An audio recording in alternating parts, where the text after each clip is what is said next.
Godzilla's little brother is out for a vengeance. This is the guide to Thok the Bloodthirsty in LFR. This is essentially a two-phase fight with a few modifications here and there. So you pull the boss and start in phase 1, and the boss has a frontal cone attack and a tail swipe. So the tank currently tanking the boss should tank him facing away from the raid, with everyone else stacked up on the side of the boss. The frontal cone attack also applies a stacking debuff, so tanks may want to swap the boss, though in LFR swapping shouldn't really be needed, though it depends on DPS. The boss will be hitting random players with Shock Blast for a bit of damage.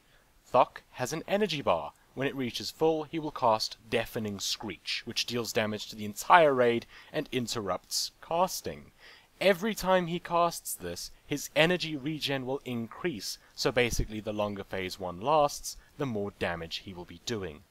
Once the boss reaches 80%, 55% or 30% health, he will enter into phase 2. Once phase 2 ends, he will go into phase 1 again.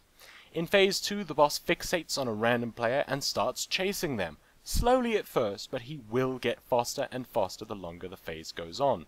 Anyone caught in his path will be instantly killed, so if you get fixated, run away, preferably in a direction that won't drag him through the whole group, and everyone else stay away from him.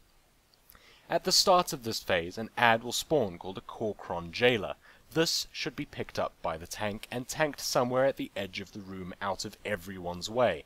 DPS should nuke the jailer down. Tanks keep in mind that the jailer will sometimes enrage and hit really hard for a bit. It can be dispelled, but being LFR, it probably won't be. Once the jailer is killed, somebody needs to go and right-click its body. This will give them a buff called Skeleton Key, which will allow them to open one of the jails in the room. There are 3 jails that you need to worry about in this fight. Opening a jail will allow the phase 2 to end and phase 1 to begin again. There are different prisoners in each of the jails. One will have the fish people Jinyu, another will have lizard things, and the other one will have fiery Yongle things. When you open their cell, they will come rushing out to help you, and after a little while the boss will turn around and eat them. Once he does this, he will enter phase 1 again, except that he will have gained abilities depending on who he just ate. The lizard creatures replace his normal frontal cone attack with a more powerful nature damage based one that applies a stacking armor debuff on the tank. He will also put a poison debuff on random players which needs to be dispelled.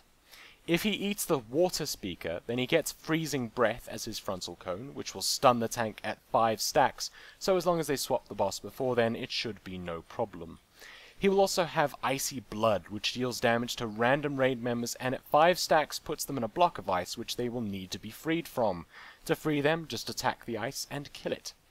The fire Yongle things give him Scorching Breath as his breath attack, which deals heavy fire damage and applies a stacking damage over time effect on the tank. He will also deal damage to random players and put fire puddles underneath them. Keep in mind, while his other abilities change, he will always be using Deafening Screech.